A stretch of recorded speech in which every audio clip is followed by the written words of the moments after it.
దేహమునకు దీపము కన్నే గనుక నీ కన్ను తేటగా ఉండని ఎడల ఉండని ఎడల నీ దేహమంతయు వెలుగుమయమై ఉండును. నీ కన్ను చెడినదైతే ఈ దేహమంతయు చీకటిమయమై ఉండును. నీలోనున్న వెలుగు చీకటి అయి ఉండిన ఎడల ఆ చీకటి ఎంత గొప్పదో. ఆమేన్. నా వైపు చూస్తూ వాక్యమేనండి. మనిషి పోయిన వారం కూడా చెప్పా, శరీరంలో బ్రతుకుతున్నప్పుడు దేవుడు మనిషికి ఏమండి తన జీవితంలో రియాక్ట్ అవ్వడానికి ఏమండి 5 విషయాలు ఇచ్చాడు. వాటిని తెలుగులో మనం ఏమని పిలుస్తామంటే పంచేంద్రియాలు అని అంటాం. Sense organs. మనిషి ఏ పని జరిగించినా వీటిని బట్టి రియాక్ట్ అవుతాడు. 1 కన్ను, 2 చెవి, 3 ముక్కు, నోరు, స్పర్శ. అదే 4 నోరు అంటే స్పర్శ. వీటిని బట్టి సెన్స్ ఆర్గాన్స్ని బట్టే మనిషి రియాక్ట్ అవుతూ ఉంటాడు. అవునంటారా కాదంటారా? ఇంకెలాగన్నా రియాక్ట్ అవుతాడే మనిషి? ఈ 5 చూపు, వినికిడి, వాసన, మాట లేదా నాలుక ప్లస్ స్పర్శ. వీటిని బట్టి రియాక్ట్ అవుతూ ఉంటాడు. అయితే వీటిలో కొన్ని మనము నిగ్రహించుకోవాల్సినవి ఉంటాయి. మీరు చూడండి, చిన్నపిల్లోడు వాడి కంట్రోల్ తెలియదు కాబట్టి వాడి డైపర్ వేస్తాం. వాడి కంట్రోల్ తెలిసిద్దా? ఇది చర్చ్ అని, ఇది బస్ అని, ఇది ఇల్లు అని, ఇక్కడ ప్యాస్కి వెళ్ళకూడదని వాడికి తెలిసిద్దా? వాడు చిన్నపిల్లోడు, వాడికి ఆ కంట్రోల్నెస్ ఉండదు. బట్ పెద్దవాడైన తర్వాత ఏమండి వాడి పరిస్థితి ఏంటి? వాడికి ఒక ఇంగితము, జ్ఞానము అనేది వస్తుంది. అవునా కాదా? వాడు వాష్రూమ్కి వెళ్ళాలంటే వాడు సింబల్ చూపిస్తాడు. వాడు వాష్రూమ్కి వెళ్ళాలంటే ప్లేస్ని ఎత్తుక్కుంటాడు, లేదా బాత్రూమ్ ఎత్తుక్కుంటాడు. ఎందుకు? వాడు మెచ్యూర్ అయ్యాడు, వాడు మైండ్ ఎదిగింది, మైండ్ మెచ్యూరిటీకి వచ్చింది. ఫైన్. క్రైస్తవుడు కూడా రక్షణ పొందుకున్నాక ఏవి చేయదగినవో ఏవి చేయకూడనివో, ఏ ఆశలు దేవుని చిత్తానికి వ్యతిరేకంగా నడిపిస్తున్నాయో తెలుసుకునే వ్యక్తిగా ఉండాలి. దేవుడు కొండ మీద ప్రసంగంలో మాట్లాడుతున్నప్పుడు అందులో ప్రాముఖ్యంగా ఈ మాట వాడారు, నీ కన్నే.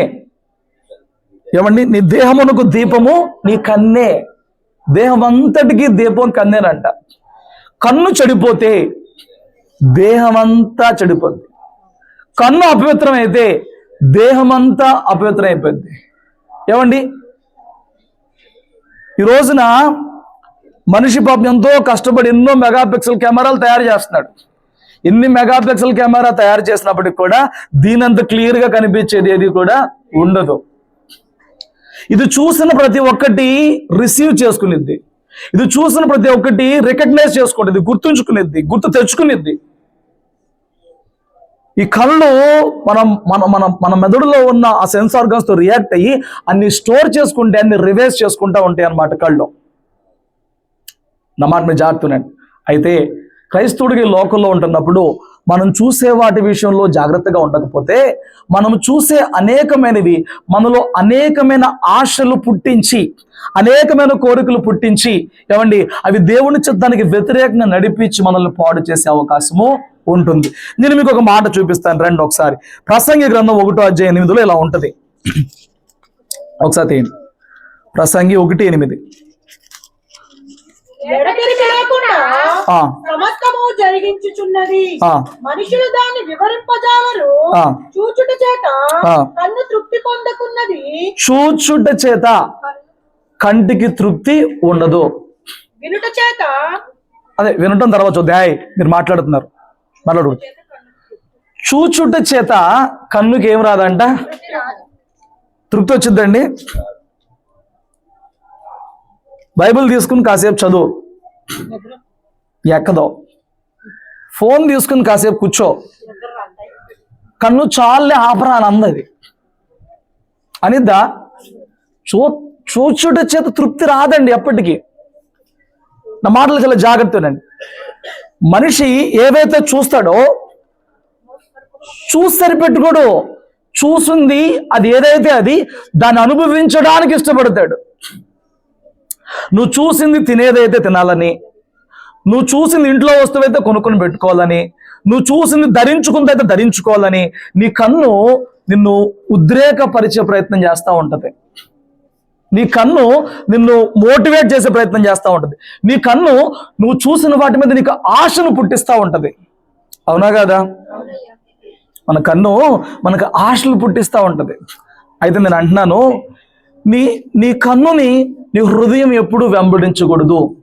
నీ హృదయాన్ని బట్టి నీ కన్ను కంట్రోల్ అవ్వాలి తప్ప నీ కన్నుని నీ హృదయం ఎప్పుడు వెంబడించి వెళ్ళిపోకూడదు. చాలా మంది జీవితాల్లో ఉన్న బలహీనత ఏంటంటే తమ హృదయము తమ కంటిని అనుసరించింది. అది నష్టం, అది విపత్తు, అది ఆపద. వాడి హృదయం స్టేబుల్ కాదు. వాడు చూసిందేదో దానికి రియాక్ట్ అవుతాడు. వాడి హృదయానికి ఒక స్టెబిలిటీ ఉండదు. వాడి హృదయానికి ఒక కంచి ఉండదు. ఏది చూస్తే అదే, ఏది చూస్తే అదే, ఏది చూస్తే అదే. మళ్ళీ చెప్తున్నాను, నీ హృదయపు హద్దులో నీ కన్ను ఉండాలి తప్ప నీ కన్ను ఎటుపోతే అటు నీ హృదయము వెళ్ళకూడదు. వెళ్ళావా తప్పక నీ ఆత్మీయ జీవితంలో కుప్పకూలిపోతావు. చాలా బాగా గుర్తుపెట్టుకోండి, తప్పకుండా కుప్పకూలిపోతావు. ఎలాగయ్యా, ఇది ఎలాగ జరిగిద్ది? మీకు అర్థమయ్యేలా వివరంలాగా కొన్ని మాటలు చెప్తాను చూడండి వివరంగా. యెహోషువ గ్రంథం ఒకసారి మీరు తీయగలిగితే, ఒకసారి న్యాయాధిపతుల ముందు ఉంటుంది కదా, యెహోషువ 7వ అధ్యాయం ఒకసారి తీయండి. అలా చేయొద్దు. 7వ అధ్యాయం ఒకసారి తీయండి. 19వ వచనం నుంచి కొన్ని మాటలు చెప్పండి. అప్పుడు యెహోషువ ఆకానుతో, నా కుమారుడా, ఇశ్రాయేలు దేవుడైన యెహోవాకు మహిమను చెల్లించి ఆయన ఎదుట ఒప్పుకొని నీవు చేసిన దానిని మరుగు చేయక నాకు తెలుపమని నిన్ను వేడుకొనుచున్నానని చెప్పగా, ఆకాను యెహోషువతో, ఇశ్రాయేలు దేవుడైన యెహోవాకు విరోధముగా నేను పాపము చేసినది నిజము. ఇక్కడ చూడండి, దోపుడు సొమ్ములో ఒక మంచి షీనారు పై వస్త్రమును 200 తులముల వెండిని 50 తులముల ఎత్తుగల ఒక బంగారు కమ్మిని నేను చూచి వాటిని ఆశించి, నేను చూచాను. చూసిన తర్వాత నాకేమొచ్చింది? ఆశించాను. ఆశించిన తర్వాత ఏం చేశాను? చూస్తే కన్ను ఊరుకుందా? చూసిన దాన్ని ఆశించింది. ఆశించినాక నిగ్రహించగలిగాడా? మరి అదే నిగ్రహం కావాలి. నువ్వు ఏది చూసినా, మళ్ళీ చెప్తున్నా, తినేదా, కొనేదా, ధరించుకునేదా, ఇంట్లో పెట్టుకునేదా, చూసినాక ఆశ పుట్టకూడదు. దాని మీద నిగ్రహము రావాలి. అలా నిగ్రహం లేకపోతే నీ కన్ను చెడితే దేహం అంతా చెడిపోద్ది. వాళ్ళ యాత్రలో యెహోషువ కాలానికి వచ్చారంటే వీళ్ళందరూ శ్రేష్ఠులు. ఎందుకు శ్రేష్ఠులు అంటే ఆ కాలంలో మోషే చేత నడిపించబడిన వారిలో పెద్దలు అందరూ కూలిపోయారు. మధ్యలో ఎన్నో శోధనలు వచ్చినాయి. ఒకసారి మాంసం కావాలని ఏడ్చారు, ఏడ్చిన వాళ్ళు చచ్చిపోయారు. 25వ అధ్యాయంలో ఆ మోయాబీయులతో వ్యభిచారం చేశారు, వ్యభిచారం చేసి చచ్చిపోయారు. సనిగి చచ్చిపోయారు. మోషేలో తిరుగుబాటు చేశారు, తిరుగుబాటు చేసి చచ్చిపోయారు. ఎందరో అరణ్యంలో కుప్పకూలిపోతే వీడన్నీ జయించుకుంటూ దాటుకుంటూ వచ్చాడు. ఈ మిగతా వాటిని ఎక్కడ డ్రాప్ అవ్వాలా? తిండికి కకృతి పడినోడు కాదు, స్త్రీకి కకృతి పడినోడు కాదు, ఏమండి,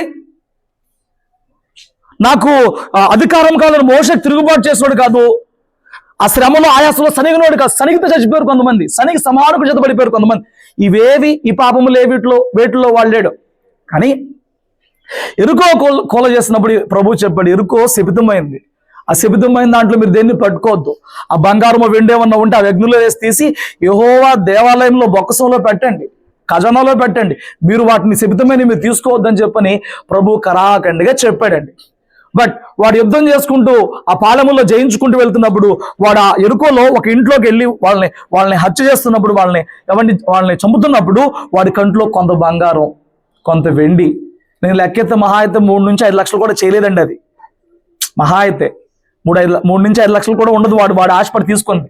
ఏమండి, వాడు కళ్ళుతో చూసినప్పుడు వాడికి అనిపించింది, ఎందుకు దీన్ని వదిలేయాలి, నేనంట దీన్ని ఎందుకు వదిలేయాలి? ఇప్పుడు ఆడు ఎన్ని ఆలోచనలు చేశాడు చూడండి. ఇప్పుడు అంత యుద్ధంలో ఆ వస్తువులను తీసి వాడు చాలా జాగ్రత్తగా తీసుకెళ్ళి ఎవరూ చూడకుండా వాడు గుడారంలో తవ్వి కప్పెట్టగలిగాడంటే వాడికి ఇతరుల కన్ను కప్పగలిగిన సామర్థ్యం ఎంత వచ్చిందండి? అవునా కదా?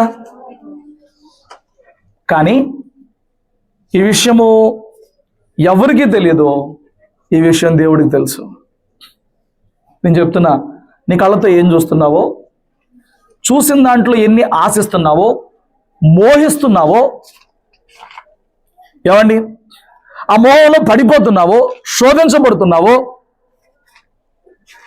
పాపంలో పడిపోతున్నావో, ఇవి ఒక్కొక్కసారి మన ఇంట్లో వాళ్ళకు కూడా తెలియదు. బట్ ఎవరికి తెలుసయ్యానంటే దేవునికి తెలుసు. నీ చూపులు ఎవరి మీద ఉంటున్నాయో, నీ చూపులు దేని మీద ఉంటుందో, నీ చూపులు ఎవరి వస్తువుల మీద ఉంటున్నాయో, బైబిల్ గ్రంథంలో ఆజ్ఞల్లో ఆఖరిగా చెప్పాడు, నీ పొరుగువానిదగు దేనిని ఆశించొద్దు. నీ పొరుగువాడిది అనేటప్పుడు ఏది ఆశించొద్దు అని చెప్పాడు వాక్యంలో స్పష్టంగా. కొన్నిసార్లు ఎవరి స్థితి అన్నా మంచిగా ఉన్నా, ఎవరి వస్తువులన్నా మంచిగా ఉన్నా, ఎవరి బంగారం అన్నా మంచి కనపడినా అది దొంగతనం చేద్దామని కాదు, కానీ నాకు కూడా అది కావాలి, నాకు కూడా అది కావాలి. నీకు ఎందుకు కావాలి? వాడి సంపాదనకు, వాడి స్థాయికి వాడు తెచ్చుకున్నాడు, కొనుక్కున్నాడు, పెట్టుకున్నాడు. నీకు లేకపోయినా ముద్ద గడుస్తుంది కదా. ఇప్పుడు కళ్ళు పడ్డాయి, కళ్ళు చూసిన ఎవరినో. మొన్నటిదాకా అద్దెంట్లో ఉన్నారు, మా ముందే వాళ్ళు ఇల్లు కట్టేసుకున్నారు. మొన్నటిదాకా కూలికి పని చేశారు, ఇప్పుడు వాళ్ళు షాప్ పెట్టేసుకున్నారు. మొన్నటిదాకా ఏమండి లిఫ్ట్ అడిగి వెళ్ళేవాళ్ళు, వాళ్ళు కారు కొనుక్కున్నారు. వాళ్ళ బాధ వాళ్ళు పడతారు. నీకు ఎందుకు? వాళ్ళని చూస్తే చెడ్డ కళ్ళని చూసిందల్లా ఏడుస్తావా? చూసిన దానికల్లా ఆశపడతావా? స్తోత్రం చెప్పు. అక్కడెక్కడో దొంగతనం చేస్తాకి వెళ్ళారంట ఇద్దరు. రీసెంట్గానే చూసా. దొంగతనానికి వెళ్ళినోడు ఏం చేయాలి? దొంగతనం చేసుకుని రావాలి. ఆ కిచెన్లో ఫుల్ ఐటమ్స్ ఉన్నాయంట. తీసినప్పుడు చూశారు ఐటమ్స్ ఉన్నాయి. నువ్వు వెళ్ళింది దేనికిరా బాబు?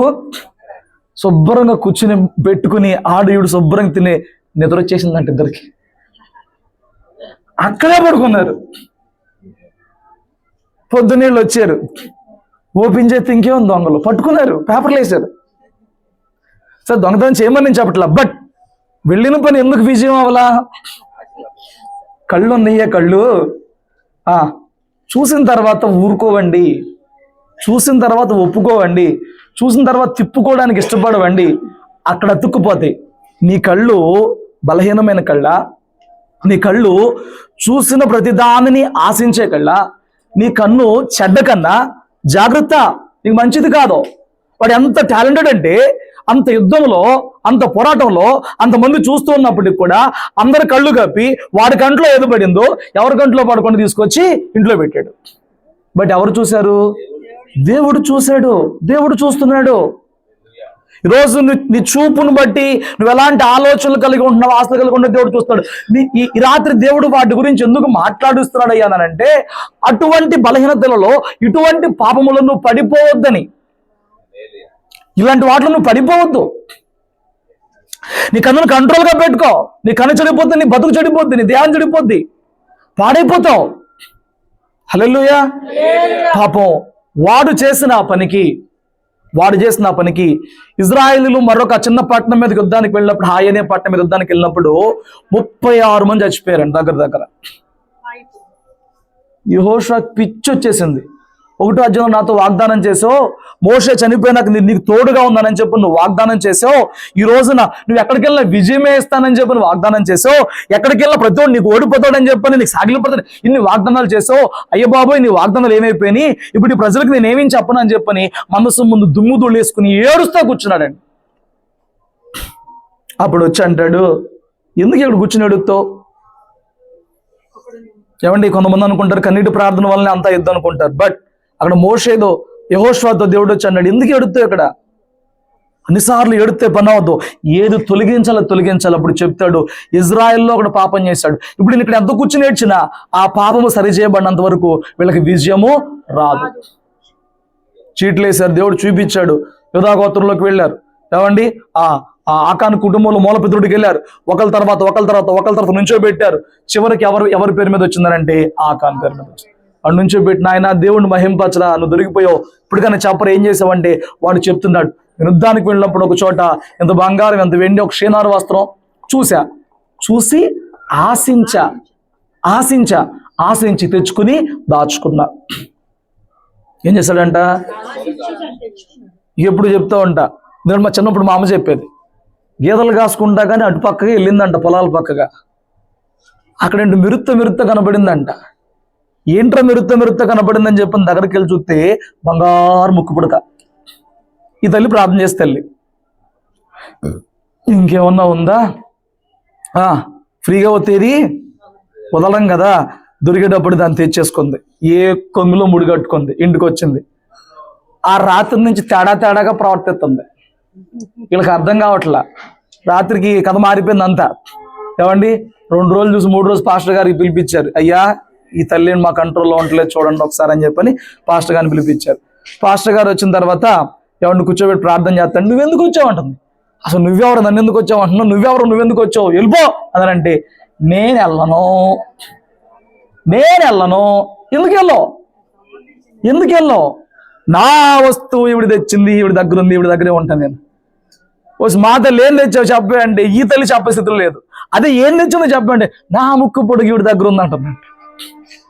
ఏమైనా తెచ్చిందా అని అంటే, ఎదిగితే ఆ కొంగులో ఉందంట. అదే కన్ను ఉరుకోదు కదా, రోడ్డు మీద దొరికిందనో, ఎక్కడన్నా పక్కన పడుందనో, ఏమండి దాని వెనక వచ్చే ప్రభావం ఏమో తెలియకుండా కనిపించింది కదా అని చెప్పని చూసినాక ఆశ పుట్టిద్దే. ఈ రాత్రి దాన్ని జయించడం నువ్వు నేర్చుకోవాలి. చూసినాక ఏమైందండి? ఆశ పుట్టిద్ది. ఏదైనా ఒక్క డబ్బునే, బంగారమే, ఏదైనా ఆశ పుట్టింది. ఈ పిచ్చోడు ఏమైందిలే, ఈ కూతుదానికి ఏమైందిలే అని చెప్పి తెచ్చి తీసుకెళ్ళి తవికుని గుడారం కింద పెట్టుకున్నాడా. దాన్ని తెచ్చి ప్రజల ముందు చూపించి వాడిని తీసుకొచ్చి రాళ్ళు పెట్టుకుంటూ చంపేశారు. వాడిని ఒక్కడనే కాదు, వాడు చేసిన పాపానికి వాడి భార్య, వాడు చేసిన పాపానికి వాడి బిడ్డలు, కుటుంబీకులందరినీ, ఒక్కడు చేసిన పాపానికి కుటుంబం అంతా నాశనం అయిపోయింది. జాగ్రత్త. నువ్వు సంపాదించినప్పుడు వినాలి తల్లి, ఈరోజు కూర్చో, ఎందుకు దాంతో మాట్లాడతావు? ఏమండి, నువ్వు చేసిన పాపానికి నువ్వు ఒక్కడిగా పోవు, నీ కుటుంబం అంతా పోయింది. జాగ్రత్త. నువ్వు సంపాదించినప్పుడు నీ కుటుంబం ఆ సంపాదన ఎట్లా అనుభవిస్తుందో, నువ్వు పాపం చేసినప్పుడు దానికి తగిన మూల్యం నీ కుటుంబీకులు, నువ్వు భర్తవైతే నీ మూలంగా నీ భార్య, తల్లిదండ్రులు అయితే నీ మూలంగా నీ బిడ్డలు తర్వాత తరము అనుభవిస్తారు. ఆశ నిగ్రహం కావాలి. అందులో నువ్వు చూసిన దాని జోలికి పోనటువంటి, చూసిన దాని మీద నుంచి కన్నులు తిప్పుకునేటటువంటి నిగ్రహం కావాలి. హల్లెలూయా. ఎలా తయారయ్యారండి వాళ్ళ? రిఫరెన్స్ వద్దులే కానీ 1 సమూయేలు 15 తర్వాత నోట్ చేసుకున్న తర్వాత చదువుకోండి. 1 సమూయేలు 15 ఏముంటుందంటే, సమూయేలు సౌలుని పిలిచి, నాయన దేవుడు నిన్ను ఇజ్రాయెల్ మీద రాజుని చేశాడే, దేవుడికి ఒక కోరుకుందంటే తీర్చిపెట్టరా అన్నాడు. దేవునికే ఒక కోరుకుందంటే తీర్చిపెట్టరా అన్నాడు. ఏంటది అన్నాడు. అమాలేకులకి మీద దేవునికి పగుంది, ఇప్పుడు రాజు వచ్చావు కాబట్టి నువ్వు వెళ్ళి అమాలేకులు మొత్తాన్ని హతం చేసి రారా అని చెప్పి అన్నాడు. ఇచ్చిన ఆజ్ఞ ఏంటి? అమాలేకీయులలో స్త్రీలని, పురుషులని, పెద్దల్ని, చిన్నని, రాజుని, మంత్రిని, భేద ఏ తేడా లేకుండా పశువులతో సహా మొత్తాన్ని నాశనం చేసి రమ్మన్నాడు. మనం చదువుకున్నామా? అమాలేక్ అంటే శాపగ్రస్తం. మీకనే చెప్పాను మొన్న, అమాలేక్ అంటే శాపగ్రస్తమైన, చంపేసి రమ్మన్నాడు. వెళ్ళాడు, సగం చేశాడు. చేయలేదని కాదు, మన భక్తి అంతా అంటే సగం చేస్తాం, చేశాంగా అంటాం. చేసేదంతా సగమే, కానీ మొత్తం చేసామన్నంత ఫీలింగ్ ఇచ్చేస్తాం. వీడు వెళ్ళాడు, చేశాడు, వచ్చాడు, జయోత్సవాలు చేస్తున్నాడు, ఉత్సవం చేస్తున్నాడు, గెలిచేసాం అనుకుంటున్నాడు. ఈలోపు సమూయేలుకి అసలు మ్యాటర్ పోస్ట్ అయిపోయింది. యుద్ధంలో ఉన్న రిపోర్ట్ అంతా వాళ్ళు తేకముందే దేవుడు చెప్పేశాడు రిపోర్ట్ అంతా ఏం జరిగిందో. సమూయేలు రోషంతో వచ్చాడు. ఓయ్ సౌలా, ఏం చేసావు నువ్వు పని అంటున్నాడు. దేవునికి స్తోత్రం కలుగును కాక, యెహోవా ఇచ్చిన ఆజ్ఞ నెరవేర్చాను అంటాడు. ఊరి మరి ఆ ఎడ్లు ఏంట్రా, ఆ గొర్రెలు ఏంట్రా అని అంటే, అక్కడ రాయబడిన మాట అన్నారంటే, మంచి వాటిని ఉండనిచ్చాను అంటున్నాడు. అన్నీ శపితమైనరా అని చెప్పని దేవుడు చెప్తే, వీడు అంటాడు సమూయేలుతో, ప్రజల్ని చంపేసా, పెద్దల్ని చంపేసా, గొర్రెల్లో, ఎడ్లలో, వాటిలో మంచి వాటిని వాడి కంటికి ఎలా కనిపించినాయి అంట. మరి అదే దేవుడు ఎన్నో చెప్పినా మనకంటే కొన్ని మంచిగా అనిపిస్తాయి, వాటి మీద మన మనసును తిప్పుకోలేం. స్తోత్రం చెప్పు. నేను మొట్టమొదటిగా 2019లో వచ్చి ఇక్కడ మొదలుపెట్టిన తర్వాత సేవ, ఆ టీవీ మోగుతానే ఉండేది అంతకుముందు. ఏదో సీరియల్కి ఫ్యాన్ అంట, ఏదోలే వెలిగించారుగా ఛానళ్ళు, ఆరకుండా చూశారు ఛానళ్ళు. ఒకరోజు వాక్యంలో చెప్పా, మనం అవి చూడకూడదు. ఆశ్చర్యం ఏంటో చెప్పనా, ఆ కట్టల నుంచి వీళ్ళు విడిపించబడతారా అనుకున్నానులే, కానీ ఆశ్చర్యం ఆపేశారండి. హల్లెలూయా.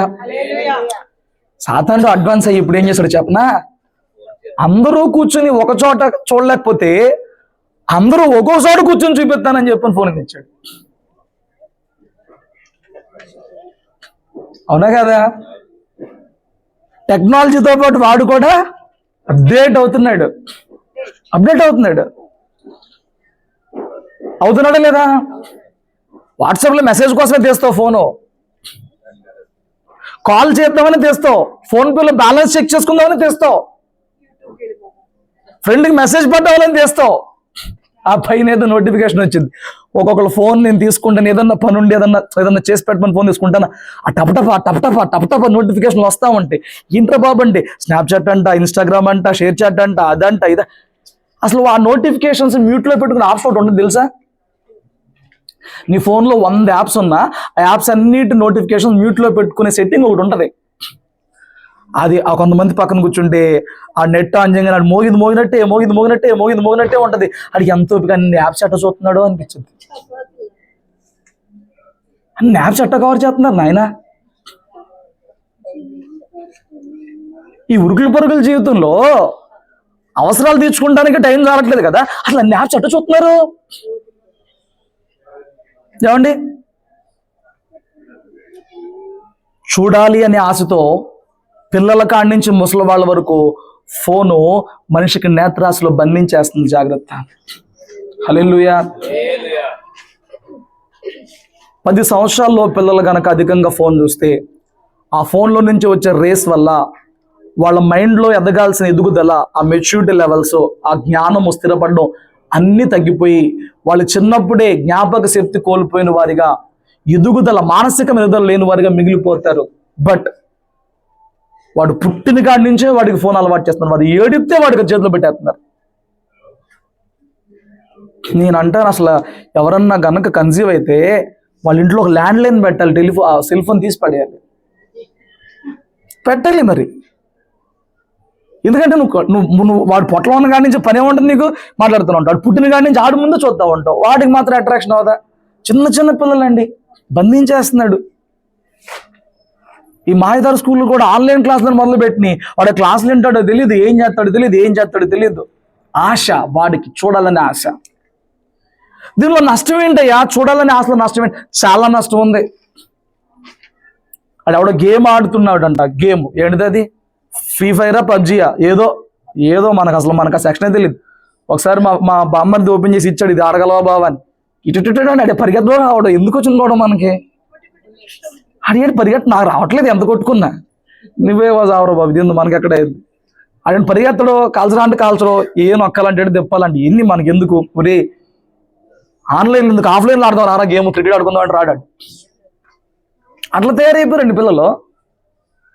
ఆన్లైన్ గేమే, ఆఫ్లైన్లో ఆడదాం రారా, పరిగెత్తడం నాతో పాటు లేదు, క్రికెట్ ఆడతారా లేదు, వాలీబాల్ ఆడతారా లేదు, షటిల్ ఆడతారా లేదు. మరి అదేం పెచ్చో, ఒకడు ఎక్కడో ఉంటాడు, ఇక్కడ ఉంటాడు, ఆ మూలకి వెళ్ళిపోయి ముసుగేసుకుని చీకట్లో కూర్చుని అరిసేస్తా ఉంటారు. అన్నేసి ఏం నష్టం అంటున్నావే? ఆ చంపే మానసిక సైకో తత్వం వచ్చేస్తుంది. అందులో ఏవో ఎక్విప్మెంట్స్ అప్గ్రేడ్ చేయాలని చెప్పని ఆ పిల్లోడు వాళ్ళ నాన్న ఏమండి ఒక 15 ఏళ్లుగా దాచుకున్న ఆ శాలరీ అమౌంట్ అంతా కూడా వాళ్ళు లక్షల రూపాయల ఎక్విప్మెంట్ అప్డేట్ చేస్తా ఖర్చు పెట్టేశాడు. ఏం నష్టం అంటున్నావు నువ్వు?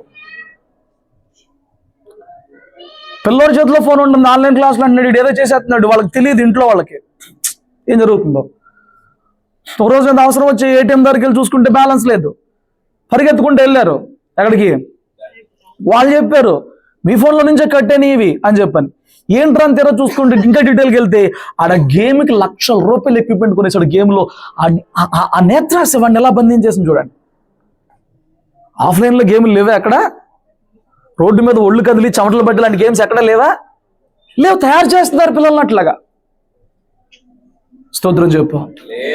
ఇక ఆడవాళ్ళు ఇంటికాడ ఖాళీగా ఉన్న వాళ్ళే అనుకో, ఏమండి నీకున్న శాలరీకి నీకున్న డబ్బులు కొనవో పెట్టవు, ఎందుకు అవన్నీ తిరిగేస్తావు? మీషో అంటో కాసేపు, మిత్ర అంటో కాసేపు, ఇక నాకు తెలియదు ఆ 2 అమెజాన్, ఫ్లిప్కార్ట్, ఏం తెలియదు నాకు. నీకు వచ్చే శాలరీ ఎంత? నీకు అసలు అవసరం ఎంత? నువ్వు తిరగేసేదంతా ఊరి నాయన షాపులకి వెళ్ళడం ఆపేశారు. అదే ఇప్పుడు మామూలుగా కొనే ఉద్దేశం ఉండదండి. ఇటు తిరిగేస్తుండే ఏదో కనపడిద్ది, ఆశ, ఇది కొనేయాలి. అది తీరా ఇంటికి వచ్చి నాకు ఎందుకు కొన్నాను అంటాడు. ఆశ నిగ్రహం లేదు, ఆశ నిగ్రహం లేదు. ఈ వస్తువు నాకు ఎంతవరకు అవసరమైంది, ఈ వస్తువు నాకు ఎంతవరకు ఉపయోగపడిద్ది, ఈ వస్తువు నా ఇంట్లో నిజమైన అవసరం ఉందా లేదా, వీటితో పని లేదండి, వీటితో పని లేదు. స్తోత్రం చెప్పు. హల్లెలూయా. ఓ పాస్టర్ గారి దగ్గరికి ఒక అమ్మ వచ్చిందంట. బాబు వాళ్ళు ఆయన చర్చికి రారంట, కానీ ఆయన ఇంటి పక్కన దగ్గరలోనే ఉన్నాడని చెప్పని పిలిచి, బాబు మా ఇంటికి రా, ప్రార్థన చేయాలని. నేను ఎప్పుడు మీ ఇంటికి రాలేదు కదమ్మా, ప్రార్థన కాదు నేను ఫ్రిడ్జ్ కొనుక్కున్నా, ప్రార్థన చేద్దకు రా అందట. సరే మంచిది, వస్తాను పద అని చెప్పని వెళ్ళి ఉందే చిన్న ఇల్లు అంట, అందులో ఫ్రిడ్జ్ పెట్టింది, double door fridge. Double door అంటే ఈ 2 కాదండి, పైన ఒకటి కింద ఒకటి 2 ఉంటాయి కదా, ఆ డబుల్ డోర్ కొందంట. కొన్నప్పుడు ఎండాకాలం ఇంకా చాలా దూరం ఉంది కదమ్మా, అప్పుడే ఫ్రిడ్జ్ కొన్నావు, ఎందుకు కొన్నావు అని చెప్పానంటే, భలే అడిగావయ్యా మూడు అన్నాడు. భలే అడిగావయ్యా, చెప్పు ఆశ చెప్పానంటే, ఏంటి బాబు అది కొన్ని ఇంటి కింద ఉండదు పని మనిషి, అదే కొంది. ఇప్పుడు బాధ ఏంటంట, అది కొందంట, చూపించిందంట పిలిచి. ఇప్పుడు బాధ ఏంటి, నాకెంత అవసరం అనేది కాదు, అదే కొంది. అది సింగిల్ డోర్ కొందని నేను డబుల్ డోర్ కొన్నా. ఆ తొడగోసుకుని పొరపాటున నువ్వు మెడగోసుకో, ఏం పనులండి. ఈ రోజున నేత్రాశ అనేది ఎలా తయారైపోయిందనంటే, అవసరానికి మించి, అక్కరకు మించి చూసి నాకు దాన్ని వదిలిపెట్టలేక ఈ సౌలు అక్కడికి వెళ్ళాడు, హతం చేస్తున్నాడు. బాగా బలిసి దిట్టంగా నులుపు తేలిన ఆ గొర్రెలు బర్రెలు అన్నీ కనిపించినాయి ఆయనకి, ఎద్దులు ఆవులు కనిపించినాయి. ఇప్పుడు మనసు వీటినెట్టా చంపుదాం, మనసు నీకెందుకు అసలు? దేవుడు చెప్పిన మాట ఏంటి, చంపేయి, అమాలేకులు అన్ని చంపే అన్నాడు. నీకెందుకు అసలు? నీకు అవసరమా? నువ్వేం చేయాలి వెళ్ళినప్పుడు? దేవుని ఆజ్ఞ ఏంటి, చంపే. నువ్వేం చేయాలి? చంపేయాలి. హృదయము కంటిని వెంబడించింది, కన్ను హృదయాన్ని వెంబడించలా. నీకు అర్థమైందా? ఈ పాయింట్ మీకు బాగా అర్థం కావాలి. హృదయము కంటిని కంట్రోల్ చేయాల, హృదయమే కంటిని వెంబడించింది. వా ఎంత బాగున్నాయి చూడటానికి అనుకున్నాడు. ఇప్పుడు చెప్తున్నాడు, తను చేసిన తప్పిదాన్ని సమర్థించుకుంటా చెప్తున్నాడు, ఇవి నీ దేవునికే తెచ్చా అంటే నాకు సంబంధం లేదు, చేసినంత చేసి నాకు సంబంధం లేదు దేవుడికి అంటున్నాడు. నీ దేవునికి తెచ్చా బలర్పిస్తానికి. లేవా ఇజ్రాయెల్లో గొర్రెలు గొడ్లు లేవా? నీకు చెప్పిన పని నువ్వు చేసిన పని ఏంటి? సమర్థించుకుంటాడు. అప్పుడు చెప్తాడు, బల్లర్పించడం కాదు నాయన, దేవునికి ఇష్టమైన సర్వాంగ బలులు ఇవ్వడం కాదు, బల్లర్పించడం కాదు, ఆయన ఆజ్ఞను గైకొనటమే ఆయనకి ఇష్టం, ఆయనకి శ్రేష్టం. సోది చెబుట తిరుగుబాటుడనే పాపాలతో సమానము నువ్వు ఆజ్ఞ అతిక్రమించిన పాపం. దేవుడు నిన్ను క్షమించడు, దీన్ని బట్టి నీ రాజ్యం నీ వద్ద నుంచి తీసివేస్తున్నాడు. వాడిని చెడగొట్టింది ఏంటి చెప్పనా? 2 కళ్ళు 2 కెమెరాలు ఇచ్చాడు దేవుడు. అవి నునుపు తేలి మంచిగా దిట్టంగా కనిపించేటప్పటికీ ఆశలో పడిపోయాడు. వీటిని హతం చేశాడు. బలహీనమైన చంపేశాడంట. ఏముందిలే అనుకునే చంపేశాడంట. బాగా ఏమంటే దిట్టంగా తయారైన వాటి అందరూ ఉంచాడంట. ఇప్పుడు ఈయన ఉండడానికి పోస్ట్ పోయింది. హల్లెలూయా. కాబట్టి రాత్రి నేను అంటాను, నీ హృదయము నీ కంటిని వెంబడించేటటువంటి బలహీనపు స్థితిలో నువ్వు ఉంటున్నావేమో ఒకసారి నువ్వు పరిశీలన చేసుకోవాలి. ఈరోజు నీ కంటి మూలంగా జరిగే పాపాలు శోధనలు ఏ స్థాయికి వెళ్ళిపోయినాయి అని చెప్పదానంటే ఏమండి, ఒక హద్దు అనేది లేకుండా వెళ్ళిపోయింది. కంటితో జరిగించే పాపాల విషయంలో ఈ రోజున ఒక హద్దు, చిన్నవాళ్ళు, పెద్దవాళ్ళు, ముసలివాళ్ళు, ఎవరైనా హద్దు అనేది లేనటువంటి స్థితికి ఇవి దిగజారిపోయినాయి. మీరు ఒకసారి ఒక సంఘటన చూపిస్తాను చూడండి, మీకు బాగా తెలిసిన సంఘటనే. ఆదికాండంలో ఒకసారి తీయండి, ఆదికాండం 34వ అధ్యాయము మొదటి మాటలు. లేయా యాకోబునకు కనిన కుమార్తె అయిన దీనా ఆ దేశపు కుమార్తెలను చూడ వెళ్ళెను. ఆ దేశము ఏలిన హివ్వీయుడైన హమోరు కుమారుడకు షెకెము ఆమెను చూచి ఆమెను పట్టుకొని ఆమెతో శయనించి ఆమెను అవమానపరిచెను. ఏంటంటే అండి, మీకు ఏమైనా అర్థమైందా? రెండు జరిగినాయి ఇక్కడ, రెండు విషయాలు జరిగినాయి ఇక్కడ. ఒకటి, వాళ్ళు అప్పటిదాకా లాబాన్ దగ్గర ఉండి ఏమండి పదనరంలో ఉండి ఇప్పుడు సుక్కోతుకు వచ్చారు. ఇప్పుడు ఇక్కడ అన్నలేమో పనికి వెళ్ళారు, ఇంకా ఉన్నారు పిన్ని వాళ్ళు, ఇంకా వాళ్ళ అన్నల పిల్లలు చాలా మంది ఉన్నారు. పెళ్లి కాని ఆవిడ ఉంది. ఎవరు? దీనా, లేయాకు పుట్టిన కుమార్తె దీనా ఉంది. ఈవిడంట సైట్ సీయింగ్కి వెళ్ళిందంట. దేనికి వెళ్ళిందండి? సైట్ సీయింగ్కి వెళ్ళిందంట. ఎట్లా వెళ్ళిందండి? సోలో. స్వతంత్రం వచ్చేసింది అదే. ఇంట్లో ఏ ఒక్కరికి చెప్పడం కానీ, అడగడం కానీ, తోడు రమ్మంటం కానీ, తోడు తీసుకెళ్ళడం కానీ ఏమీ లేదే. ఏమైపోయింది? సైట్ సీయింగ్కి వెళ్ళింది. రోజున బయట పరిస్థితులు బాగలా. దిశ అనే ఒక యాప్ వచ్చింది ఒకప్పుడు, మీకు తెలుసా? ఎందుకు రావాల్సిన అవసరం వచ్చింది? అది తెలుసు కదా. ఆ రోజుకి ఈ రోజుకి 100 చెప్పు ఆడది ఒంటరిగా వెళ్ళి క్షేమంగా తిరిగి వచ్చే పరిస్థితులు కావు. బట్ ఈ రోజున కొంతమందికి స్వతంత్రం కావాలి, ఒంటరితనం కావాలి. నాకు స్కూటీ వచ్చు, నాకు కారు వచ్చు, నాకు ఏమైనా వచ్చు, వస్తే రాని. బట్ బయటికి వెళ్ళేటప్పుడు ఒక ఇన్ఫర్మేషన్ ఇవ్వాలి. నువ్వు వెళ్తున్న ప్లేస్ కొంచెం ఏదన్నా సేఫ్ జోన్లో లేకపోతే ఒక తోడు కావాలి. నీకు ఎంత కరాటే వచ్చినా కూడా, ఎంత బ్లాక్ బెల్ట్ అయినా కూడా ఇన్ఫర్మేషన్ ఇవ్వాలి. ఈరోజు ఎలా తయారైపోయిందండి సమాజం? ఆడవాళ్ళకి ఎక్కడ సేఫ్టీ ఉందండి? ఆ రోజు నా దీనా చేసిన మిస్టేక్ ఏంటంటే, ఇంట్లో చెప్పపెట్టకుండా అడగా పెట్టకుండా సైట్ సీయింగ్కి వెళ్ళిపోయిందంట. ఆ దేశపు కుమార్తెలు ఎట్లా ఉన్నారు, వాళ్ళ బట్టలు ఎట్లాగా ఉన్నాయి, వాళ్ళ వస్త్రాలు ఎట్లాగా ఉన్నాయి. ఏమండి, రోజు క్రైస్తవులకు కూడా ఈ ఆశలు ఎక్కువైపోయినాయి. అక్కడికి వెళ్దాం, ఇక్కడికి వెళ్దాం, అక్కడికి వెళ్దాం. నువ్వు వెళ్ళి వచ్చే ప్లేస్ను బట్టి నువ్వు జ్ఞానం నేర్చుకుని రావాలి. నువ్వు ఒక ప్రాంతానికి వెళ్ళొచ్చావంటే ఆ చరిత్ర, దానికి సంబంధించిన జ్ఞానము నువ్వు సంపాదించుకుని రావాలి. పిల్లల్ని ఎక్కడికైనా తీసుకెళ్దాం అనుకుంటే పిచ్చి వాటిల దగ్గర కాదు, ఆ తీసుకెళ్ళిన చోట వాళ్ళకి ఒక జ్ఞానం నేర్పించగలగాలి. వాళ్ళు మానసికంగా ఉల్లాసం అవ్వాలి. వాళ్ళకి చిన్నప్పటి నుంచి నేత్రాసలో పడిపోయేలాగా అదొక హాబీలాగా అలవాటు చేసేకూడదు. 3 నెలలకు ఒక ట్రిప్, 6 నెలలకు ఒక ట్రిప్పు, అటు ఇటు వెళ్ళకూడదు.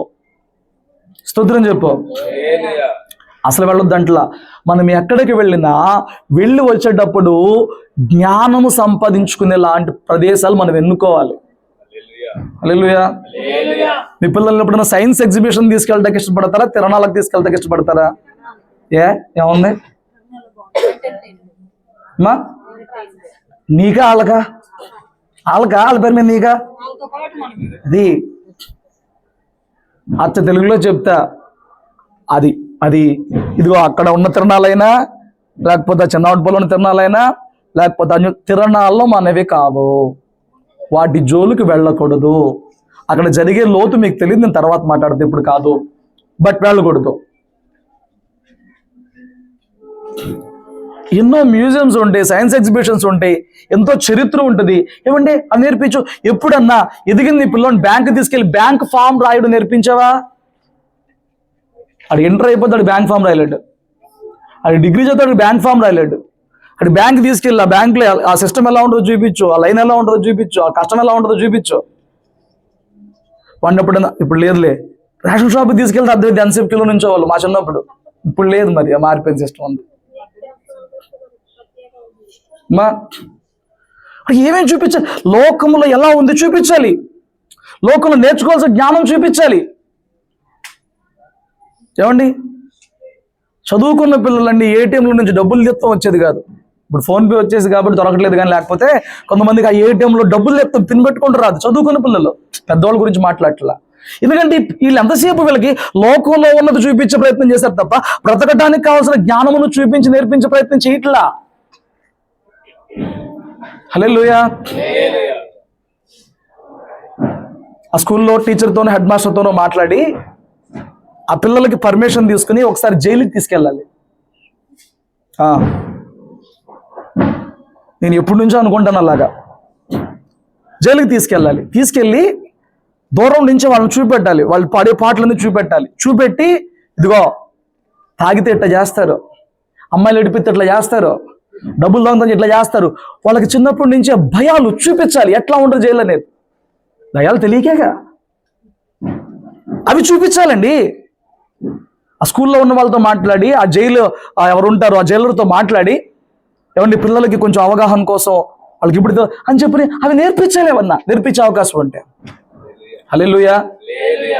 ఇట్లాంటి చూపిస్తానికి ఎవడో ఇష్టపడ్డాడు. ఏంటో నేత్రాశ, ఏదో ఉంది చూడాలి, ఏదో ఉంది చూడాలి. చూడండి, బట్ పిల్లలు ఎలా తయారవుతున్నారో కూడా చూసుకోండి. ఇక్కడ జరిగిన విషయం ఏంటంటే, ఇతనేమో దేశానికి రాజు. ఒక అధికారంలో ఉన్నవాడు ఎంత నిగ్రహంతో ఉండాలి? ఒక అధికారంలో ఉన్న వ్యక్తి ఎంత నిగ్రహంలో ఉండాలి అమ్మా? ఉండాలి కదా. ఈ అమ్మాయి పాపం సైట్ చూస్తుంది, ఆడేమో ఈవిని చూశాడు. ఈవిడ సైట్ సీయింగ్లో ఉంది, ఆడు దీన్ని సైట్ కొట్టాడు. మాటలు లేవు, లవ్ లేవు, మధ్యలో ఏమి లేవు. రాజు కదా, నిగ్రహించుకోలేకపోయాడు. అడ్డుగోలు తినేస్తారు కదా, వీళ్ళు కంట్రోల్ అంటే తెలియదు కదా, ఫాస్టింగ్ అంటే తెలియదు కదా. నిగ్రహించుకోలేకపోయాడు, ఆమెను పట్టుకున్నాడు, బలవంతం చేశాడు, ఆమెను పాడు చేస్తాడు. ఇక్కడ ఎవరు తప్పడదాం? చెప్పా పెట్టకుండా తోడు లేకుండా సైట్ సీయింగ్కి వెళ్ళిన ఆమెను తప్పడదామా? రాజు తర్వాత రాజు పొజిషన్లోకి వచ్చిన రాకుమారుని తప్పడదామా? ఇద్దరు తప్పే. అమ్మాయి అబ్బాయి సమర్థించాలి లేవు, ఇద్దరు తప్పే. ఎంత పెను విధ్వంసంగా మారిపోయిందండి తర్వాత కథ అంతా కూడా. ఆ రాజ్యం కుప్పకూలిపోయింది అంతే. ఆ రాజ్యంలో మగవాళ్ళు ఎవరు లేకుండా లేవి విషయం చంపుకొని వెళ్ళిపోయారు అంతే. తెలిసిందే కదా. ఆశ కంటిని హృదయము వెంబడించినప్పుడు జరిగిన నష్టం. ఈరోజు ఏంటేంటో యాప్లు వస్తున్నాయండి. అపరిచితులతో మాట్లాడుకోవచ్చు అంట, చాట్ చేసుకోవచ్చు అంట, కాల్స్ చేసుకోవచ్చు అంట. ఏమి అసలు గవర్నమెంట్ ఏం చేస్తుందో, ఎలాంటి పర్మిషన్లు ఇస్తుందో నాకు అర్థం కాదు. డేటింగ్ యాప్లు అంట. ఎలా తయారైపోయారు ఏంటండి? రోజు రోజుకి స్తోత్రం చెప్పు. ఈ కథ ఎలాగుంటే ఇంకొక కథ కూడా చూపిస్తాను రండి. వింటున్నారా?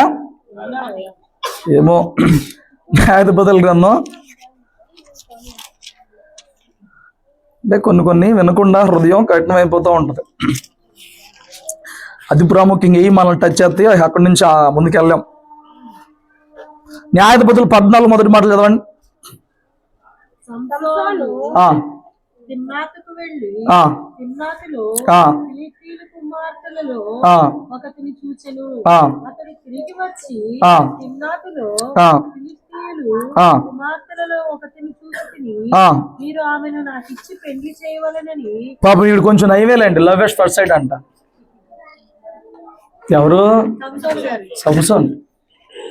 వాడు మరీ దారుణం. ఇందాక వాడిని చూపించానే, వాడి పేరు ఏంటి? షెకెమా. వాడు సంసోన్ గారు మంచి ఆయనే, బట్ ఈ బలహీనతే ఆయన ముంచేసింది.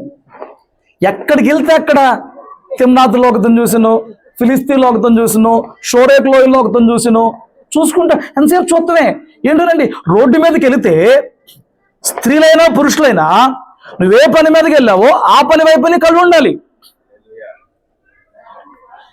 రోడ్డే పోయే దాన్ని చూసి దీన్ని చూసి వాడిని చూసి వీడిని చూసి ఏంటి ఏమైంది నీ కళ్ళకి? నాకు అర్థం కావట్లా. లవ్ ఎట్ ఫస్ట్ సైట్ అంట. నిన్నేనా ఏంటిది? వ్యాలంటైన్స్ డే అంట. ప్రేమికులకు ఒక రోజు అంట. ప్రేమించోడికి ఒక రోజు ఏంటండి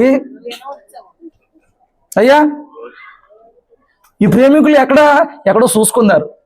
అటు ఫేస్బుక్లో చూసుకున్నారా, ట్రైన్లో చూసుకున్నారా, బస్సులో చూసుకున్నారా, పనిచేసేవాడు ఎక్కడో చూసుకున్నారు. అవుటర్ అపీరెన్సే, ఇన్నర్ చూసుకోవాలా, లోపల చూసుకోవాలా. నేను మా ఇంటికి వెళ్ళినప్పుడల్లా మా నాన్న పడుకున్నప్పుడు మా నాన్న కాళ్ళంక చూస్తా. పెచ్చులు పెచ్చులు పెచ్చులు పెచ్చులు పెచ్చులు పెచ్చులు పెచ్చులు పెచ్చులు పగిలిపోయి ఉంటాయి. ఆ కాళ్ళు చూసినప్పుడల్లా నా గుండెలో బాధ వస్తుంది. మా కోసం ఆ మిషన్ కుట్టి కుట్టి కుట్టి కుట్టి కుట్టి ఆ కాళ్ళు అట్లా తయారైపోయినాయి. నీ ఇంట్లో పరిస్థితులు చూడు, నీ ఇంట్లో నీ అమ్మ నాన్నని చూడు, నీ ఇంట్లో నిన్ను ప్రేమించే వాళ్ళని చూడు, నీ ఇంట్లో నీ కోసం కష్టపడే వాళ్ళని చూడు. తరిపోయే పెద్దాన్ని చూసి లవ్ ఎట్ ఫస్ట్ సైడ్ నాకు అర్థం కాదు. చూసిన పెద్దాన్ని లవ్ చేస్తే లవ్ అవదు అసలు, కామం అది. వయసుకొచ్చో ఏమండి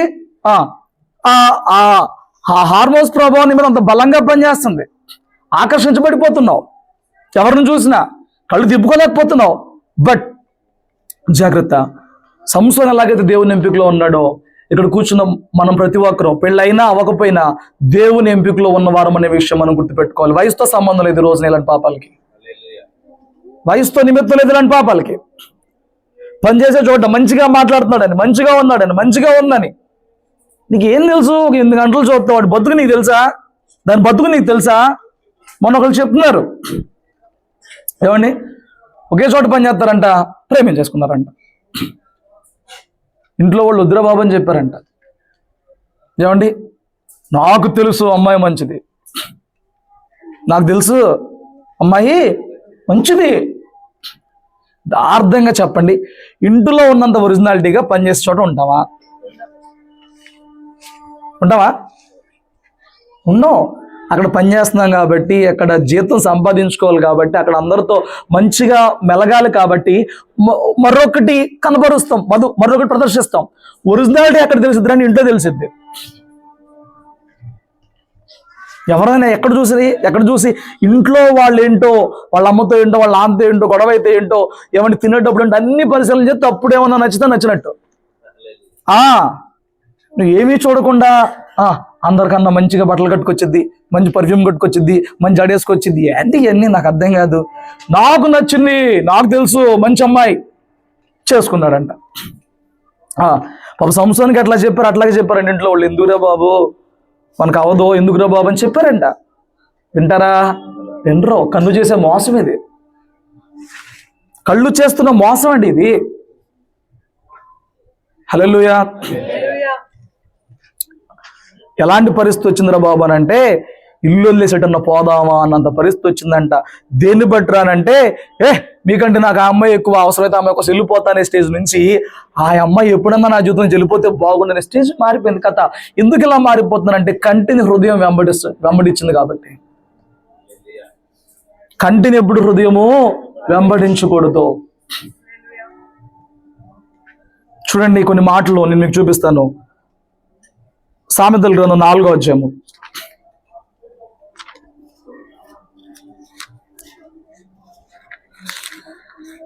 సామెతలు 4:24-25 చదవండి.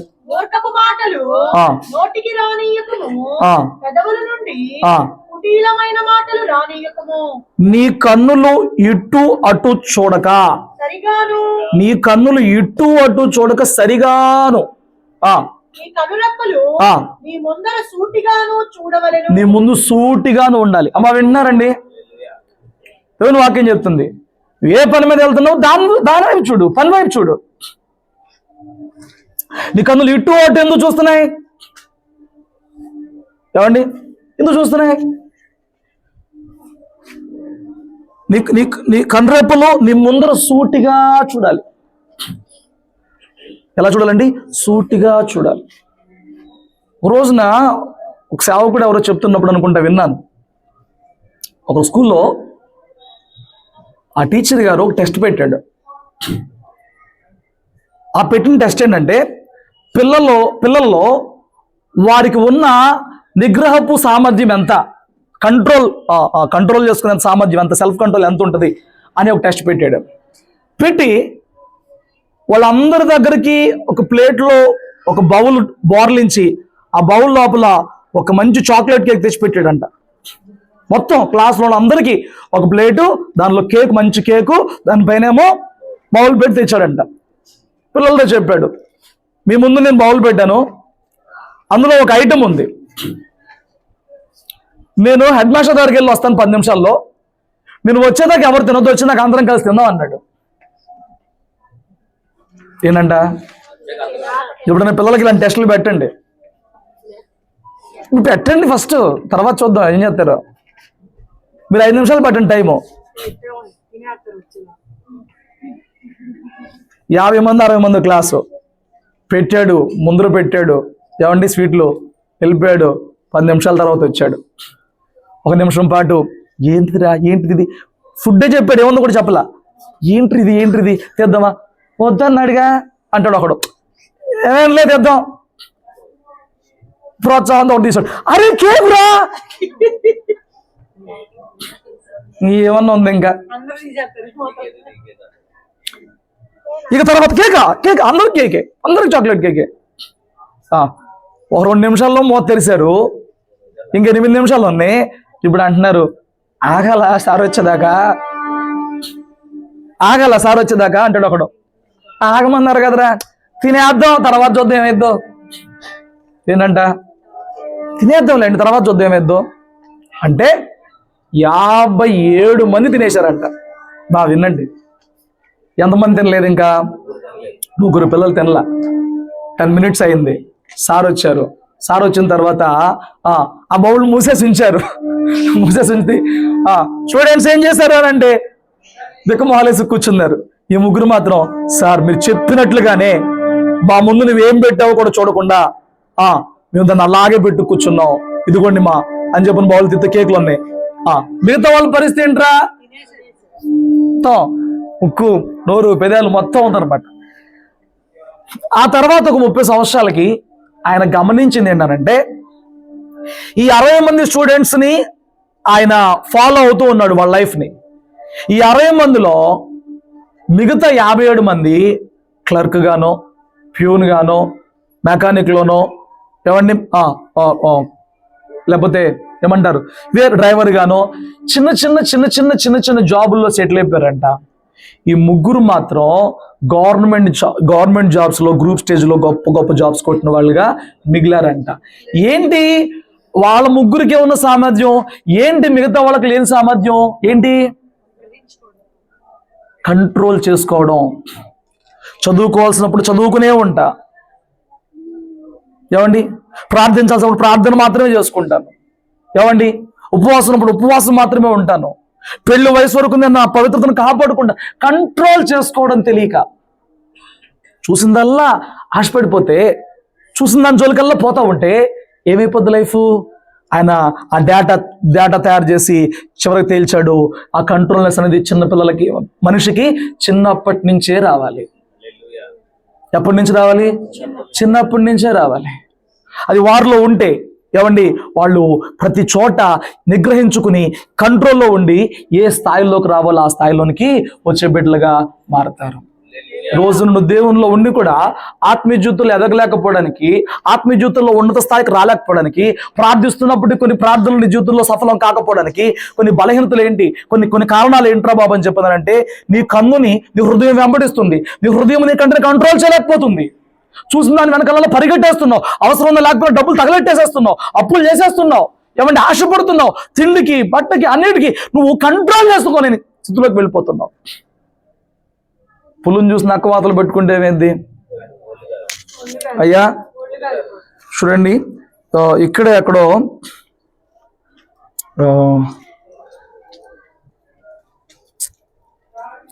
ఈ సామెతల్లోనే దాని చక్కదనం ముందు నువ్వు ఆశపడొద్దు అని ఒక మాట చెప్తాడండి. ఒక మాట చూడండి, సామెతల్లోనే ఒక ఐడియా ఉందా అక్కడ ఉంటుంది ఒకసారి, 4నో 5లోనో ఉంటుంది పర్టికులర్గా, 6:25 చూడండి. దాని చక్కదనమునందు 24 నుంచి కూడా చదువు, అర్థమైంది మీకు. చెడు స్త్రీ వద్దకు పోకుండును, పరస్త్రీ పలుకు ఇచ్చకపు మాటలకు లోబడకుండును, అవి నిన్ను కాపాడును. దాని చక్కదనమునందు నీ హృదయంలో ఆశపడకము. దాని చక్కదనమందు నీ హృదయంలో ఆశపడకము. ఆశ పుట్టిద్దండి. నేను ఒక మాట చెప్పనా, వాడు నల్లగా ఉన్నా, తెల్లగా ఉన్నా, ఎర్రగా ఉన్నా, వయసులో ఉన్నప్పుడు అందరూ అందంగానే కనబడతారు. అది వయసు యొక్క ప్రభావం. వయసులో ఉన్నప్పుడు, వయసు అయిపోయి 60 ఏళ్ళు 70 ఏళ్ళు అవని ఆ పాత ఫోటోలు చూసుకుంటారు, బాధపడుతుంటారు. అప్పుడు అలా ఉండేవాళ్ళం అని. చిన్నప్పుడు శివుడు ముక్కు, పెద్దయినాక కర్ర వేసుకుని బ్రతుకు. మధ్యలో ఉన్న వయసు 25 నుంచి 40 మధ్యలో ఉండే వయసు ఉంటుంది చూడు, ఎలాంటి వాడిని అందంగానే కనపడతాడు. ఆ చక్కదనం ముందు నువ్వు ఆశపడు, మాకు నీ జీవితం పాడైపోతుంది. ఆ చక్కదనం ముందు పురుషుడి వైపోయినా స్త్రీ వైపోయినా ఆశపడు మాక. హృదయం చూడమంది ఎవడు చెప్తున్నాడు. చక్కదనం ముందు ఆశపడద్దు. సౌందర్యం వ్యర్థమో, అందం మోసకరమో. సమయంతో చెప్పాడు, పైరూపం చూడొద్దు. సమయంలో పైరూపం చూసి మోసపోవద్దు. నేను పైరూపం లక్ష్య పెట్టేవాడిని కాదు, నేను హృదయాన్ని చూస్తానని దేవుడు చెప్తున్నాడు. క్రైస్తవులమైన మనము లోపల విషయం చూడడం మర్చిపోతే ఎట్లాగా? లోపల విషయం చూడడానికి ప్రేరేపించబడకపోతే ఎలాగా? కంటితో చూస్తున్నాను బట్టి నిర్ణయాలు తీసుకుంటావా? కంటితో చూస్తున్నాను బట్టి ఆశపడతావా? నీ ఆశను కంట్రోల్ చేసుకుని నీ జీవితాన్ని పాడు చేసుకుంటావా? నేను చాలా విలువైన మాటలు చెప్తున్నాను, వాటిని మీరు అర్థం చేసుకోవాలని కోరుకుంటున్నాను. చూడండి, ఇంకొక వ్యక్తి గురించి నేను చూపించి నేను ముగిస్తాను. ఆదికాండం 13వ అధ్యాయము. ఆదికాండం 13వ అధ్యాయం 10వ వచనం ఒకటి చదివి పెట్టండి. 10, 11.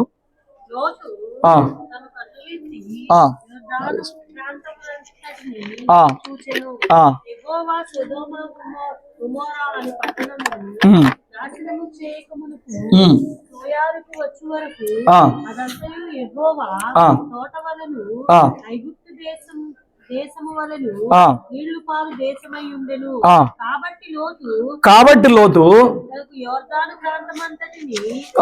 ఏర్పరుచుకుని తూర్పుగా ప్రయాణం చేసి వెళ్ళిపోయి. ఇప్పుడు మీరు ఎప్పుడైనా చదివారా? హలో, ఈ లోతు స్టోరీ ఎప్పుడైనా చదివారా? లోతు పాడైపోవడానికి కారణాల్లో ఒకటి, అబ్రహాం విడిచిపెట్టాడు. ఫైన్, అది దేవుని చిత్తమే.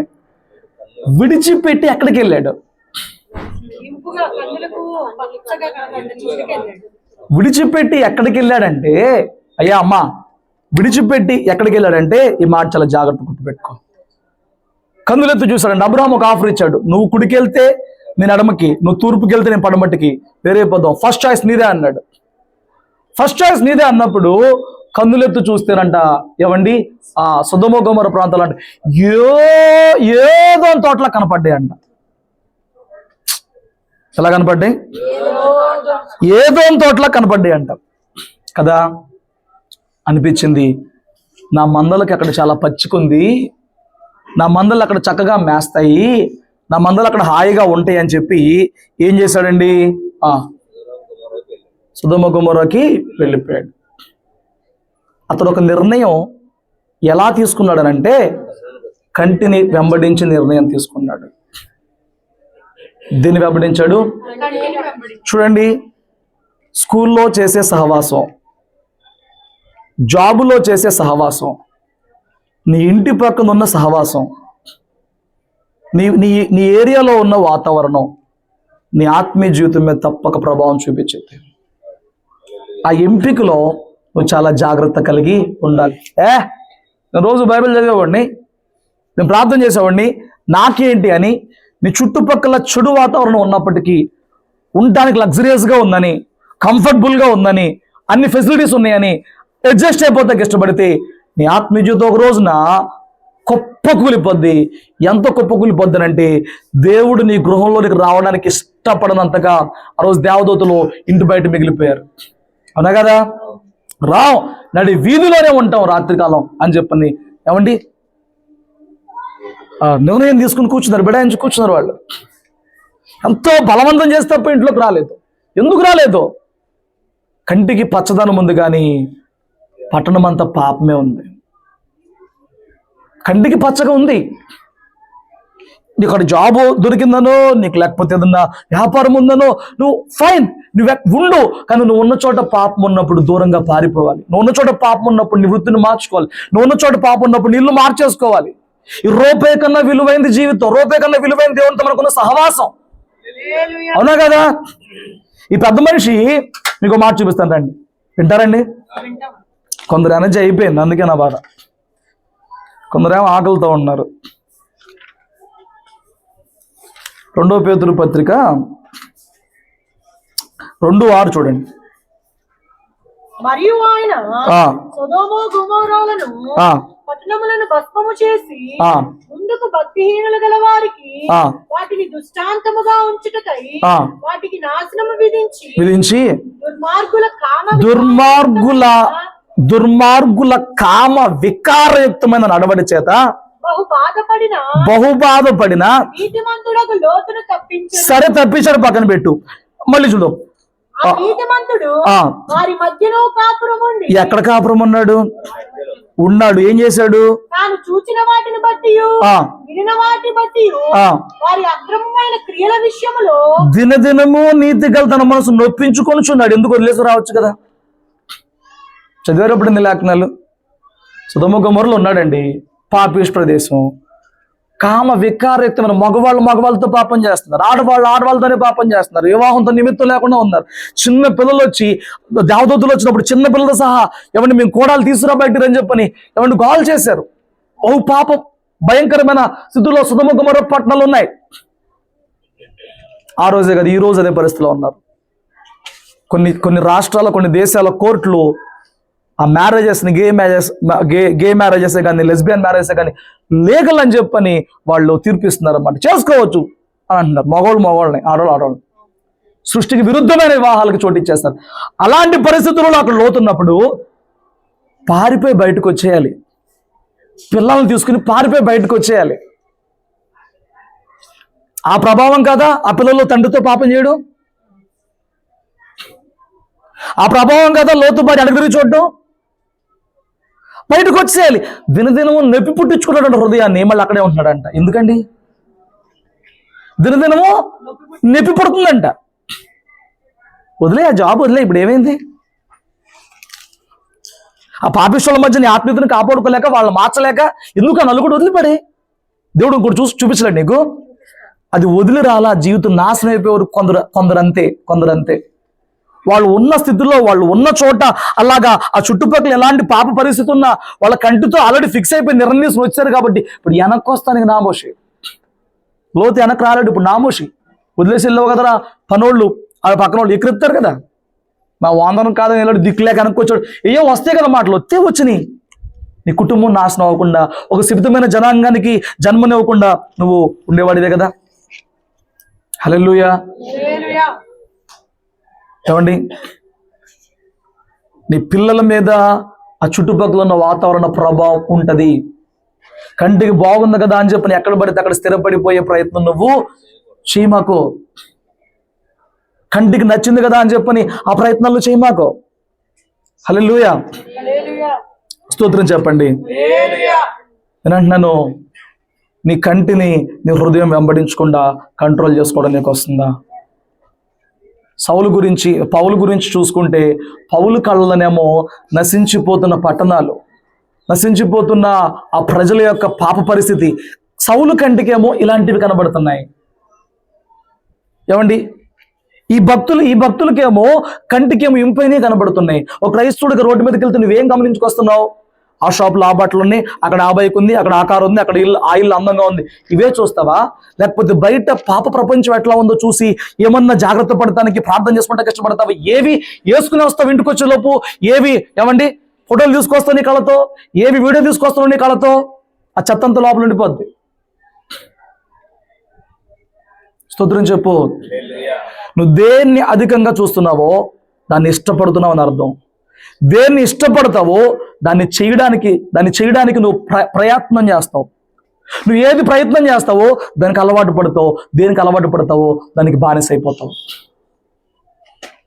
మాట నీకు అర్థమైందా? నువ్వు దేన్ని ఎక్కువగా చూస్తున్నావో దాన్ని ఇష్టపడుతున్నావు అని అర్థం. నువ్వు దేన్ని ఇష్టపడుతున్నావు ఒకరోజు దాన్ని ప్రాక్టీస్ చేస్తావు, దేన్ని ప్రాక్టీస్ చేస్తావు దానికి అలవాటు పడిపోతావు. హల్లెలూయా. నా 10th క్లాస్లో ఉన్నప్పుడు ఒక సినిమా వచ్చింది, పోగ్రి అని. ఊర్లోకి వచ్చి చూస్తే అన్ని ఆశట్లే, ఎక్కడ దాకా ఒక రంగు, ఎక్కడి నుంచి ఒక రంగు, స్కూల్లో అడ్రస్లే. ఏంట్రా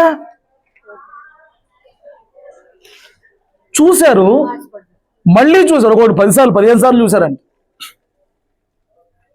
ఏమండి, చూశారు, ఇష్టపడ్డారు, ప్రాక్టీస్ చేస్తున్నారు. ముక్కులాగా రత్నం మొదలెట్టారు. అప్పటి నుంచి ఇట్లా అంటే మొదలెట్టారు. ఎక్కడి నుంచి ఇప్పుడు పిల్లలు ఎట్ట బయట తిరుగుతున్నారు? ఇదేనా? ఏం మాయరోగం, ఏం మాయరోగం? నువ్వు చూపిస్తున్నా వాళ్ళు చూస్తున్నారు. ఏంట్రా మాయరోగం? కుదిరి పెట్టుకోవచ్చు కదా, ఇట్లా అంటున్నారు. తర్వాత ఇద్దరికి మాయరోగం. విను, నీకు ఈ ముద్దుగా ఉంటాయి, ఇక ముద్దుగా ఉంటాయి. ఏంటంట మీసల్లా పిల్ల వాళ్ళు పాడతారు, నువ్వు ఎంత ఆనందిస్తావు. ఇప్పుడు ముద్దుగా ఉంటాయి, రేపొద్దున అవే చూస్తున్న వాటిల్లో ఆ కోపము, ఆ కామము, ఆ పాపము, ఆ యవ్వన వయసులో ఉన్న పిల్లల మధ్య జరుగుతున్న ఆ స్పర్శ, ఆ సెక్స్, అవన్నీ వాళ్ళ మైండ్లో స్టోర్ అయిపోతే జాగ్రత్త. నీ పిల్లల్ని వాటికి దూరంగా ఉంచాలి. సమర్థించే తండ్రిగా తల్లిగా నువ్వు ఉండమాక. వాళ్ళకి ఫోన్లు ఇచ్చేసి వాళ్ళు ఏం చూస్తున్నావు వదిలేసే తండ్రిగా తల్లిగా నువ్వు ఉండమాక. నువ్వు బయటికి వెళ్ళి వస్తున్నప్పుడు నీ కంట్లో మంచి వేసుకుని వచ్చే మనిషిగా నువ్వు మారు. రోడ్డు పక్కన పడున్న వాళ్ళని చూడు. ఏమండి, నువ్వు ఏం చూసి వస్తున్నావు రోడ్డు మీదకి వెళ్ళినప్పుడు? నేను చెప్పండి, ఎలా ఉంటుంది సంభాషణ? రోడ్ల మీదకి వెళ్ళారు, ఇంటికి వచ్చారు, ఏముంటుంది సంభాషణ? అవి అక్కడ షాప్లో టాప్ చూశాను, జ్యువెలరీ చూశాను, చీర చూశాను. లేవా పాపం? అత బీరువా దొంగ వచ్చి దొంగకి బీర బట్టలు వేసుకెళ్ళిపోయాడు కదా. ఇప్పుడు నీకు చూడంగానే ప్రాణం అల్లాడిపోతుంది కదా. మూగుని చంపేసేసి ఎట్టగానే ఇప్పుడు అది కొనిపించుకోవాలి.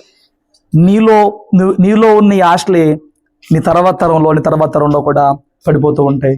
నేను చెప్పేది మీకు చిన్న విషయంగా అనిపించవచ్చు, కానీ నీ ఆత్మీయ జీవితాన్ని, నీ దేహాన్ని, నీ భవిష్యత్తుని కాపాడాల్సింది లేదా పాడు చేసేది కన్నే. అందుకే మొదటి ఇంద్రియంగా ప్రభు చెప్తున్నాడు, నీ కన్ను చెడిపోతే నీ దేహం మొత్తం చెడిపోద్ది. కన్ను చెడిపోతే దేహం మొత్తం చెడిపోద్ది. చెప్పమంటారు ఒక 2 నిమిషాలు మాట? ఒక చోట ఒక పాస్టర్ గారు వాక్యం చెప్పడానికి వస్తూ ఉండేవాడంట. అలా వస్తూ ఉన్నప్పుడు అక్కడ ఒక కుమారుడు పరిచర్య చేస్తూ ఉండేవాడంట. ఎప్పుడు రెగ్యులర్గా ఈ పాస్టర్ గారిని 2 రోజుల్లో ఒక రోజు పిలుస్తూ ఉండేవాళ్ళు. ఆ పాస్టర్ చేతి కింద ఎదుగుతున్న యవనస్తులలో ఒక కుర్రోడు ఎప్పుడు పాస్టర్ గారు వచ్చినా, అన్నా రండి కార్ దగ్గర నుంచి రిసీవ్ చేసుకుంటాం, మైక్లు అందిస్తాం, ఈ రూమ్లోకి తీసుకెళ్ళినప్పుడు వడ్డం చేస్తాం, నీళ్లు పోస్తాం, వాష్రూమ్కి తీసుకెళ్ళడం, పరిచర్య అంతా ఈ కుర్రోడే చేసి మళ్ళీ కార్ ఎక్కేదాకా ఈ కుర్రోడు దగ్గరుండి చూస్తున్నవాడు అనమాట సేవకుడిని. ఆ పరిచర్య కోసం ఆ పిల్లోడు సంఘంలో యవనస్తులా ఉండిపోయేవాడంట. అయితే ఆసారి మీటింగ్స్కి వచ్చాడు, 3 రోజుల మీటింగ్స్కి. ఫస్ట్ రోజు ఆ కుర్రోడు కనిపించలా, సెకండ్ రోజు 3 రోజు కూడా కుర్రోడు కనిపించలా. మళ్ళీ మీటింగ్స్కి వచ్చాడు, మళ్ళీ మీటింగ్స్కి వచ్చినప్పుడు మళ్ళీ కుర్రోడు కనిపించలా. ఈసారి డౌట్ వచ్చింది. అప్పుడు పాస్టర్ గారిని పిలిచి, నానా ఆ కుర్రోడు ఉన్నాడు కదా, నేను ఎప్పుడు వచ్చినా రిసీవ్ చేసుకుని చివరిదాకా నన్ను వెంబడించుండే ఆ యవనస్తుడు, ఆ పరిచారకుడు ఏమైపోయాడు అన్నా? ఏమైపోయాడో తెలియదన్నా. ఎంత చెప్పినా రావట్లేదు. ఎక్కడికి? చర్చ్కి. ఎంత మొత్తుకున్నా రావట్లేదు. ఏమడిగినా చెప్పట్లేదు అని అంటే పాస్టర్ గారి ఇంటికి వెళ్ళాడంట. ఈ పాస్టర్ గారి ఇంటికి వెళ్ళారంట. వెళ్ళి ఇంట్లో వాళ్ళందరినీ కూర్చోబెట్టి, తమ్ముడు నువ్వు ఏమైనా చెప్పు, నా గుండెల్లో పెట్టుకుంటా, కానీ నువ్వు ఎందుకు చర్చికి వెళ్ళట్లేదు? దేవునికి ఎందుకు దూరం అయిపోయావు? మీ పాస్టర్ గారు ఏమన్నా అన్నారా? అయ్యా, మా పాస్టర్ గారు చాలా మంచి వ్యక్తి, మా పాస్టర్ గారు నన్ను ఏమీ అనలేదు. పాస్టర్ గారు ఏమన్నా అన్నారా? అక్క ఏం అనలేదండి. సంగపతిలో అన్నారా? నన్ను ఎవరు ఏం అనలేదు అయ్యగారు. మరి ఎందుకురా, నువ్వు ఎందుకు రావట్లా? జవాబు చెప్పట్లా. ఒక అన్నగా నిన్ను ప్రేమించి నీ ఆత్మీయ జీవితం సరిచేద్దామని చెప్పి నేను వచ్చాను. నిజంగా నేనంటే మాత్రం విలువ ఉన్నా, దేవుడు అంటే మాత్రం భయం ఉన్నా, జరిగింది అంటే చెప్పు, నేను నీకు సహాయపడతానని చెప్పినప్పుడు ఆ యవనస్తుడు చెప్పిన మాట ఏంటి చెప్పనా? అయ్యా అమ్మ వినాలి. చదువుకుంటానికి ఒక అమ్మాయి స్టడీస్కు ఎక్కడో ఉన్నాడంట, హాస్టల్లో ఉన్నాడో ఫ్రెండ్స్తో ఉన్నాడో. ఆ పక్కన ఉన్న పనికిమాల ఫ్రెండ్స్ పోర్న్ చూస్తున్నారు, బ్లూ ఫిలిమ్స్, బూత్ బొమ్మలు చూస్తున్నారు. ఆ పక్కనోడు కుదురుగా ఉండక ఒకసారి చూడరా అని చెప్పని టెంప్ట్ చేశాడు. ఫస్ట్ నిగ్రహించుకున్నాడు, తర్వాత కంట్రోల్ తప్పాడు. ఒకసారి చూశాడు, అన్నాడంట స్నేహితుడు, ఒక్కసారి చూస్తే ఏమైపోతారు నీ భక్తి, ఒక్కసారికి ఏమైపోతావురా చూడు అన్నాడంట. సరే ఆ మనసుని ఒక్కసారికి ఏమైంది? సాతాను డైరెక్ట్గా ఒక్కరోజు నేను ఎప్పుడు పడేయలేడు తెలుసా. వాడి టెక్నిక్లే, వాడి టాక్టిక్స్ చాలా చాలా ఇదిగా ఉంటాయి, టాలెంట్గా ఉంటాయి. ఇలా కూడా పడిపోతాడు అన్నట్టుగా ఉంటాయి. సో చూశాడు, అయిపోయింది. 2-3 రోజుల తర్వాత గుర్తొస్తున్నాయి. ఏం చూశాడో అవి గుర్తొస్తున్నాయి. ఈసారి ఫ్రెండ్కి తెలియకుండా మనోడే చూశాడు. బాగా చదువుకునే పిల్లోడు, బాగా ఆత్మీయంగా ఉండే పిల్లోడు ఎట్లా మారిపోయాడంటే అదే అదే అదే అదే అదే మందిరానికి వస్తే మందిరంలో సహోదరులు ఎంచాల్సిన స్త్రీలని ఆ ఉద్దేశంతో చూడడం మొదలెట్టాడంట. నిలబడి ఎవరన్నా పాటలు పాడుతుంటే ఆ కళ్ళకి వాళ్ళు అప్పటి వరకు అక్క చెల్లి అని పిలిచిన వాళ్ళు, అమ్మ అని పిలిచిన వాళ్ళు కూడా ఈ చూసిన వాటి మైకుల్లో అలాగే కనపడుతున్నారంట, తప్పుడుగానే కనపడుతున్నారంట. వాళ్ళ శరీర భాగాలు, వాళ్ళ ఆకృతులు తప్పుడుగానే ఆకర్షిస్తున్నాయంట. ఆ శోధనలు తట్టుకోలేక మందిరానికి వెళ్ళినా నా మనసు ఇట్లాగే చెడిపోయిందని చెప్పి నేను ఇంకా మందిరానికి వచ్చిందా నా మనసు సెట్ అవ్వట్లేదు, పడిపోవడానికి పడిపోయాను, తిరిగి రాలేకపోతున్నాను. మందిరానికి వచ్చి దేవుని బిడ్డలను కూడా అలా చూడలేక నేను మందిరమే మానేశానని చెప్పి నడుస్తున్నానంట. నేను అదే అంటున్నాను, నువ్వేం చూస్తున్నావు జాగ్రత్త, నీ బిడ్డలు ఏం చూస్తున్నారో జాగ్రత్త. హృదయము కన్నుని కంట్రోల్ చేసేటటువంటి పరిశుద్ధాత్మ సహాయంతో రాత్రులు నింపబడాలి, కానీ హృదయమును కంటిని వెంబడించేటటువంటి బలహీన భక్తులు ఉండటానికి వీల్లేదు. 119వ కీర్తన 37వ వచనం ఆఖరి మాట చదివి ముగించుకుందాం. 119వ కీర్తన 37:7 వ్యర్థమైన వాటిని చూడకుండా నా కన్నులు వ్యర్థమైన వాటిని చూడొద్దు, వ్యర్థం, వేస్ట్ థింగ్స్ చూడకుండా నా కన్నులు తిప్పి ఈ ప్రార్థన ఈ రాత్రి నువ్వు నేర్చుకుని వెళ్ళాలి. ఈ ప్రార్థన అనుదినము నువ్వు చేయాలి. ఈ ప్రార్థన నువ్వు బయటికి వెళ్ళేటప్పుడు చేయాలి. ఈ ప్రార్థన నువ్వు పనికి వెళ్ళేటప్పుడు చేయాలి. వ్యర్థమైనవి నేను చూడకూడదయ్యా, వ్యర్థమైన నా కన్నుల్లో పడకూడదు, వ్యర్థమైనవి చూసి నేను ఆశించకూడదు. ఈ ప్రార్థన నేర్చుకోవాలి. ఆమేన్. ప్రార్థన నేర్చుకోవాలి. ఈ భవిష్యత్తును బాగు చేసింది, నిన్ను పనికిమాలిన శోధనలో పడిపోకుండా, ఆశలో పడిపోకుండా కాపాడింది.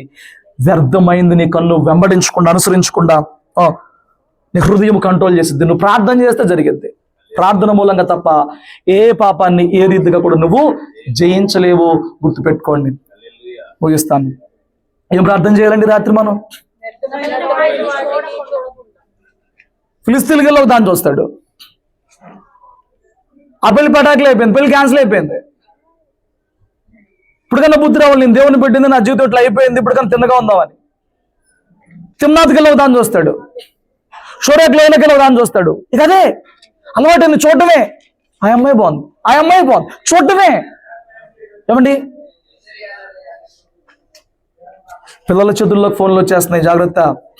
మొన్న ఎక్కడో చూసాం కదా, ఆ స్కూల్లో టీచర్తో వాడు వెళ్ళిపోయి 13 ఏళ్ల పిల్లవాడు టీచర్ చేశాడు. ఎలా తెలుస్తున్నాయి వాళ్ళకి? ప్రెగ్నెంట్ కూడా ఆవిడ. ఎలా తెలుస్తున్నాయి ఇవన్నీ? పిల్లలకి ఎలాగొస్తున్నాయి? వాళ్ళు పిల్లలే కదా అని చెప్పని వాళ్ళ ముందు నువ్వు చూస్తున్న సినిమాలు, ఫోన్లు ఏవైతున్నాయో అవి వాళ్ళు పాడు చేస్తున్నాయి. లోకంలో ఉన్న వ్యర్థమైన వస్త్రధారణలు, హావభావాలు, స్నేహాలు జాగ్రత్త. నీ పిల్లలు నువ్వు ఎంత మంచిగా పెంచుతున్నా వాళ్ళ స్నేహాల మీద ఒక కన్నేసి ఉంచు. కుళ్ళిన పండు పక్కన మంచి పండు పెడితే కుళ్ళిపోద్ది.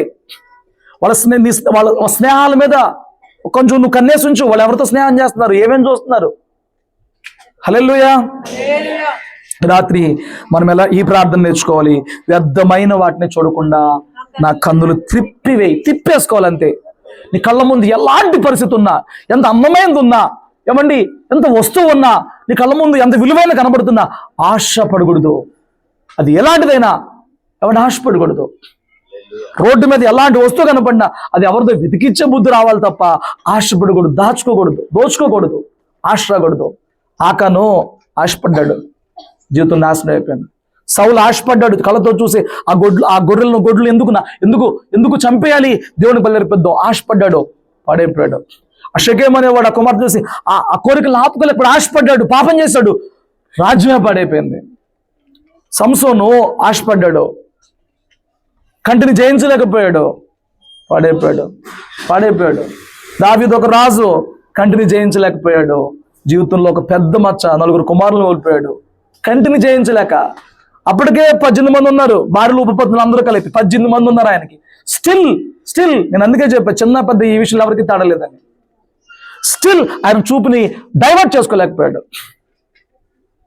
చేయగలిగాడా?